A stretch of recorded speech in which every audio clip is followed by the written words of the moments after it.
Morning, Connor. You Morning, alright? Tom. Yep. Okay, so we got the documentary proposals done. Yes, we do. You want to hear mine? Yes, please. Okay, so my first one is about railways. It will be about railways and train spotting in the 21st century on the national network and the numerous heritage railways across the country. It will be around 3 to 6 minutes long and be in the format of a BBC video on their website and also a YouTube video, as I do aim to use it for my own channel once I'm done with this course. My intended audience is for people aged 16 to 35 and can be viewed by all genders and people from religious backgrounds.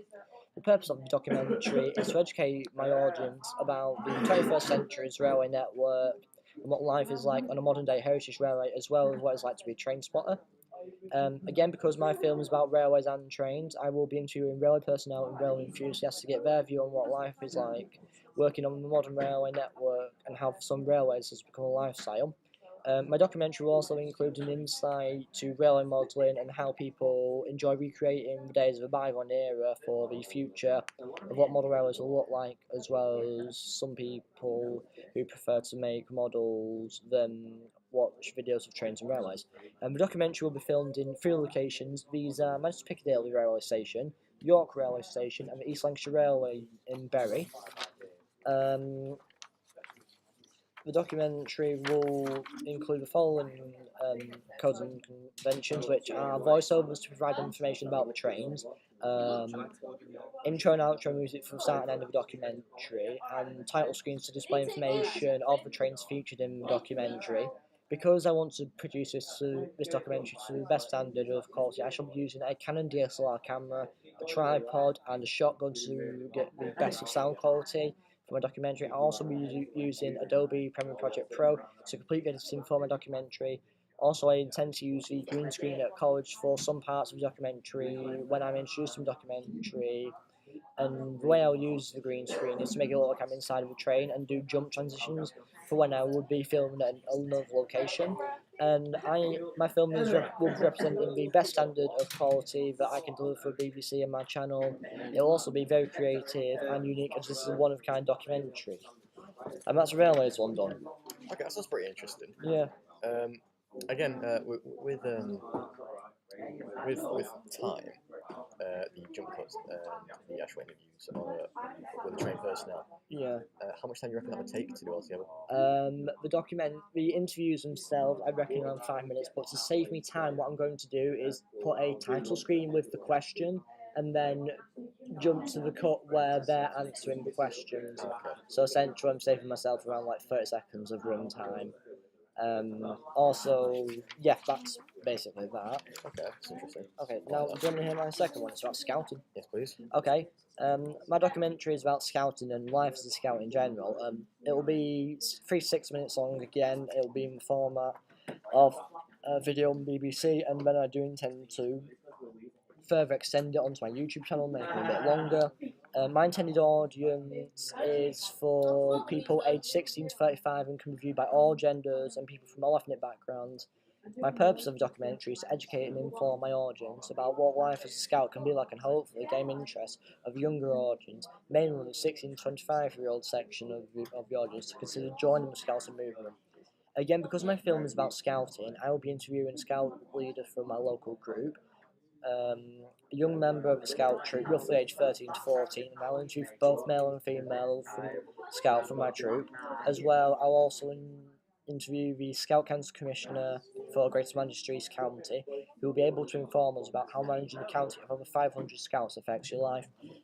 My documentary will also follow my scout group on a weekend camp to see what a standard weekend scout camp is like and how much preparation beforehand is important to ensure efficient running of the camp. The documentary will be filmed in 2 locations. These are second first Scout headquarters to see what an average night is like at a Scout meeting. The second is Linnicliff Scout Camp for Greater Manchester East Winter Camp.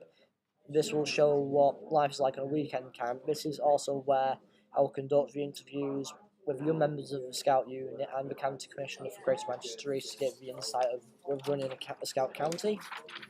My documentary will include voiceovers to describe what scouting is like, and what the scouts are doing.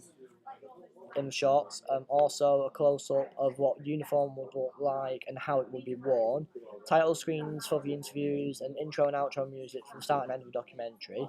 Again, because I want to be producing this documentary to the best standard quality I can deliver, I shall be using Canon DSLR cameras, tripods and shotgun microphones to record the sound for my documentary. I'll also be using Adobe Premiere Pro Project to complete the editing for the documentary. The people I will be interviewing are Alexander Singleton, who is my scout leader at the second versus scout group, Steve Holloway, the county commissioner for Greater Manchester Scout County, and Harry Crompton, a young member of the scout group. My film will be representing the best standard of quality that I can deliver for BBC and my channel. It will also be very creative and unique, as this is a one-of-a-kind documentary. And that's that one done. Okay, that sounds pretty interesting. Yeah. I feel like following scouts for a few days, that takes a lot of time too. Yes, but then again, what I would do, I would make sure that I film the main key bits like them on an activity and then having their evening meal and just them basically chatting around the day and what has been going on. Okay. Also, to save time, I would do like cutscene title screens for interview questions with my scout leader, the scout, and the county commissioner. Right. Yeah, so that's mine. You know what? Let's hear yours. Okay, well, my first idea is about strange and sort of strange and interesting ways that people have met with their partner or times they've had with them. That could be interesting, actually. It'll appeal. I feel like it'll appeal more to the audience because it's more about them and less about people that are making it. Yeah. It'll be 3 to 6 minutes long, and it'll be found on an online platform, so that it's short and easy to access. Yeah. Just someone to watch in spare time. Mm. My idea is applied to all ages, so the age range will be 16 to 35, because everybody meets the partners at different times. Yeah. All religion groups, all genders, really does not matter. Everybody will have their partner at one point, I think. Yeah. People that I'll be interviewing for this idea would be Darren and Sue Phillips. And those are your parents? They are my parents. So they're a married couple. Yep. So get a nice insight about what the married couple's life would be like. Yeah. And another couple that I have is Crystal Phillips and Liam Wilson, who is Crystal's my sister. So they're engaged at the moment. Yeah. So that'd be a nice little. Yeah, that could be Story interesting, really. The codes and conventions for the documentary will involve interviews, intro and outro music. It won't have a voiceover by me. I'll be doing like title screens for the question and then editing it.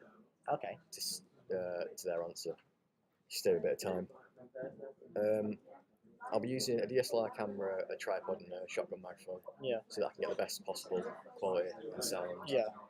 For the documentary, so that it's very clear to see and very easy to hear.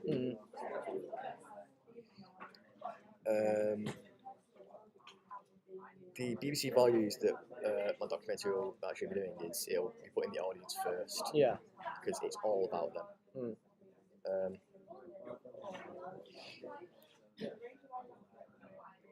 Yeah, the documentary will also it will appeal to quite a lot of couples as well. Yeah.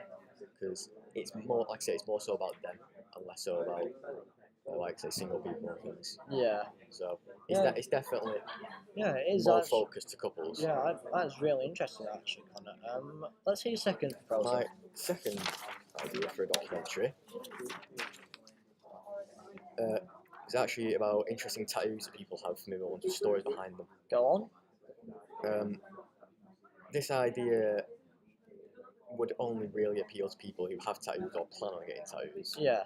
And it would only be the age range I would think would be about 20 to 35, because that's mainly where a lot of people get the tattoos. Well, yeah, you don't really get one when you're in your younger years. You're more like out enjoying yourself, and you're not bothered about that. It'll be 3 to 6 minutes long again. Yeah. And it'll be using interviews and again intro and outro music, but again it'll have the titles over for the questions, just to save a bit of time. I'll be using a DSLR camera, a tripod, and shotgun mic again, so I can definitely get the best quality because I can. And the people that I would include in this documentary would be Crystal Phillips again, Yep. and Daniel Green. Yep. So, because they have pretty interesting tattoos. Yeah, yeah, they do. That's actually a really good idea. Again, would you be using title screens for the interviews, and Yes, I then would. also when they're actually talking around the tattoos, would you do a close-up shot of the fallen tattoo? I would do a close up of the tattoo, and Yeah. I would have the voice over that sequence. Yeah. So they are talking about the tattoo Yeah. while you are looking Well- at it, so you have a very clear picture of which one they're talking Yeah. about, because they might have multiple. Yeah. Well, that's actually really good. Kind of both of them are actually really good. Going back to my two proposals, which one do you recommend I should go and do? I think your first idea was pretty interesting. The railway one. Yeah, I thought it was pretty interesting. Yeah. Well. About interviewing the different staff there as well. Yeah. Well, it's something I do enjoy, so I'm gonna find it a bit easier to do. The scouting one I could do again just on my YouTube Yeah, channel. they are both very interesting ideas. Yeah. But I think the first one would be pretty good to have a documentary on. Yeah. All right. What, mine? Honestly, I'd say the first one because I'm actually interested in hearing how people have met and how it's affected their life essentially. But again, the tattoo one could be really interesting as well because I know Dan, he's got some really cool tattoos as well. But I'm actually more intrigued about the first one because I want to find out like how people met and then see how it's affected their life because that sounds really interesting, mate. Good job. All right. Yep. Looking at time, should we get back to work? Yes, we should. All right. See you.